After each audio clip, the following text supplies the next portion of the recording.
Coucou. Alors, dernière vidéo sur l'estime de soi et aujourd'hui on va parler confiance en soi. Comment j'ai fait pour moi prendre confiance en moi. Forcément, comme je ne m'aimais pas, je n'avais pas confiance en moi. Et en plus, j'avais une maman qui avait l'air d'avoir confiance en elle, alors qu'elle n'avait pas forcément hyper confiance en elle, mais elle donnait cette impression d'être très forte, d'avoir énormément confiance en elle. Et de ce fait, je me suis sentie un petit peu écrasée par l'attitude de ma maman. Et en plus, elle était très autoritaire, très dynamique, voilà. Moi, je me suis sentie un petit peu écrasée comme ça, donc ça a été un petit peu dur pour la confiance en soi. En plus, à l'adolescence, chez les jeunes filles, il y a souvent un gros problème de confiance en soi, et soit on arrive à s'en extraire, soit on n'arrive pas à s'en extraire. Moi, j'ai eu beaucoup de mal à m'en extraire parce que déjà, j'ai pas fait beaucoup d'études. Je me suis arrêtée au bac, même si j'ai eu un CAP, un VEP, voilà. Je me suis arrêtée au bac et déjà ça, c'était quelque chose le manque d'éducation faisait que je ne me sentais pas confiante. Après ça, j'ai eu des boulots, forcément sans diplôme, j'ai eu des boulots, j'étais tout en bas de l'échelle et quand on ne te donne pas j'ai plus le mot. Quand on ne te donne pas de choses intéressantes à faire avec des... Bon, j'ai plus de mots, c'est pas grave, ça me reviendra. En tout cas, ce genre d'emploi, quand tu es tout en bas de l'échelle, c'est compliqué pour prendre confiance en soi, de responsabilité. Voilà, quand on n'a pas de responsabilité, alors que moi, je sais prendre des responsabilités, voilà, c'est quelque chose qui m'aurait beaucoup plu. Et quand on est en bas de l'échelle comme ça, souvent, on est quand même assez rabaissé. Du coup, comment j'ai fait pour prendre confiance en moi ? D'abord, j'ai cru que de faire beaucoup de formations m'aiderait à prendre confiance en moi. Non. Je faisais des formations et j'avais pas du tout plus confiance en moi. Et j'en ai fait des formations. J'en ai fait. Et ça m'a pas plus donné confiance en moi. Non. Ce qui m'a vraiment le plus donné confiance en moi, c'est d'exercer mon métier et de me frotter à la réalité. Ça, c'est quelque chose qui de plus en plus me donne confiance en moi, mais forcément parce que j'ai de plus en plus de cas différents, j'ai de plus en plus de manières de faire différentes et ma façon de penser, tout a changé. Donc ça m'a forcément donné confiance en moi. Il y a aussi le fait d'être présidente d'une grosse association. Donc c'est la deuxième année où je suis présidente et c'est la dernière année. Ça m'a permis de prendre énormément confiance en moi. Ça m'a fait un bien de fou parce que ma posture de présidente de cette grosse association, où il y a de l'argent, où il y a des secrétaires, donc il y a 2 employés, et là c'est à moi de prendre des décisions. Et c'est à moi de les assumer. Et ça, je crois que prendre des décisions, c'est facile, mais les assumer, c'est ça aussi, de prendre confiance en soi. C'est de dire, ok, moi j'ai pris cette décision-là, t'es pas content, on va en discuter, mais moi j'ai décidé que c'était comme ça.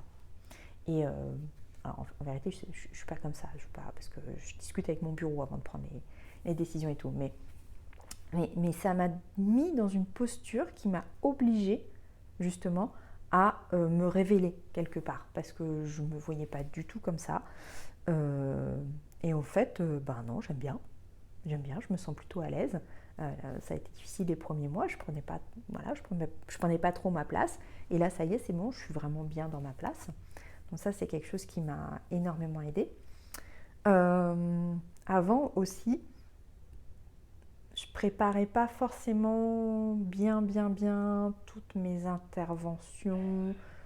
Si j'avais des rendez-vous, je les préparais pas forcément. C'était un peu par flemme, où je remettais au lendemain. Et puis, arrivé sur le fait, vas-y, je prends tout et puis on verra bien.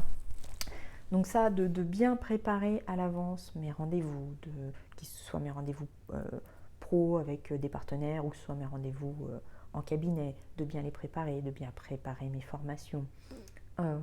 Même si j'aime bien qu'il y ait quand même une part de free time, on va dire, il faut quand même que ce soit un minimum préparé, surtout quand j'ai des formations pour les profs.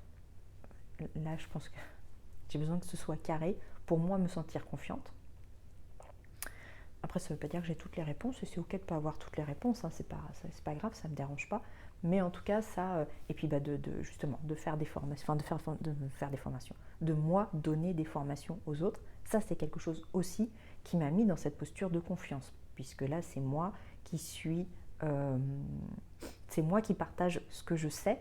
Ça veut dire déjà que je sais des choses, et qu'en plus, c'est intéressant de les partager, et que les autres en face attendent quelque chose. Enfin, tout ça, ça me permet aussi, moi, de me sentir plus confiante.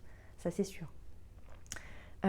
Confiance en soi, je pense que c'est aussi, enfin moi en tout cas, c'est ce qui m'a aidée, et on en revient sur l'amour de soi, confiance en mes compétences, confiance en qui je suis, en ce que je sais, en ce que je sais faire.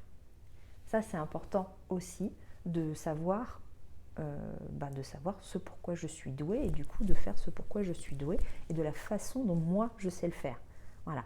Et tout le monde ne va pas donner des formations de la même façon, et moi je sais comment je dois les donner pour me sentir bien aussi. De connaître ses limites aussi, hein, ça permet d'avoir confiance en soi, de savoir dire non. Ça, de savoir dire non. C'est quelque chose qui permet de... Quand on sait dire non, et qu'en plus, quand on dit non, on sait que peut-être l'autre en face potentiellement va pas être content, mais on sait se détacher de cette émotion. Ça c'est bien ça. Ça, on se sent bien après. Parce qu'on se dit que là, nous, on a posé nos limites, on a fait ce qui était bien pour nous, et que si l'autre en face, il n'est pas content, c'est son problème, c'est pas le nôtre. Ça, je trouve que dans la confiance en soi, c'est une grosse marche, mais que quand on a réussi, alors j'y arrive pas tout le temps, hein, parce qu'avec certaines personnes, c'est quand même difficile, quand c'est ma famille, quand c'est... Voilà. Mais ça, c'est une grosse marche, et ouais, quand on a réussi, je trouve que ça, on se sent mieux. La posture physique aussi, elle peut nous aider à prendre confiance en nous. Voilà. On lève les épaules, on gonfle la poitrine. Là, si je suis comme ça, j'ai pas confiance en moi. Si je suis comme ça, je me sens déjà mieux. Ça, c'est des choses aussi que j'ai apprises, et que avant une formation, par exemple, je vais faire des petits exercices pour... Je sais qui je suis, je sais ce que je vaux, je sais ce que je vais leur donner, je sais ce que je vais leur apporter. Voilà. Donc ça peut être sympa aussi à faire. Donc voilà. Un petit peu tout ce qui moi m'a aidé à avoir confiance en moi. Mais on en parlera aussi dans un live avec Carole Benaba. Son compte, c'est Femmes Noires Confiantes. Et du coup, le nom de son compte dit bien ce que ça veut dire, et sur la confiance. Du coup, ce live, je te mettrai aussi les dates. On en parlera avec Carole qui est coach. Elle nous donnera sûrement aussi plein de conseils, plein de choses pour avoir plus confiance en nous. Elle nous expliquera comment elle a fait. Voilà, et ce sera sur le ton de la conversation. Il y aura plein de choses intéressantes. Et moi, je te dis à bientôt.